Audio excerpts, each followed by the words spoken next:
كشف نور الدين المرابط النقاب عن رغبته في الدفاع عن الألوان المغربية، قاطعا الشك باليقين في مستجد يأتي في مرحلة دقيقة تجتازها كرة القدم المغربية. تعابير نور الدين المرابط كانت نابعة من أعماقه وتنم عن روح وطنية قل نظيرها. الحياة ديالي كاملة كنتبع المنتخب المغرب، وكنعرف كل شيء، كنعرف مدرب مصطفى حاجي، نور الدين النايبات، كل شيء كنعرف.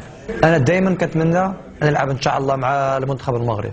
المرابط اكد انه انهى جميع الترتيبات الاداريه واضحى يحمل جواز سفر مغربي يمنحه الاهليه القانونيه لحمل القميص الوطني.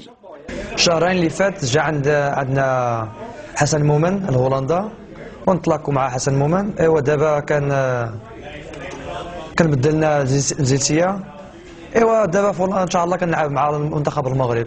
انا خصنا نلعب مع المنتخب ان شاء الله. الكرة أضحت الآن في مرمى الجامعة الملكية المغربية لكرة القدم، المطالبة ببعث تحرك عاجل يخول للمغرب الاستفادة من خدمات أسد مغربي أبان عن رغبته الجامحة للمساهمة في استعادة كبرياء كرة القدم المغربية.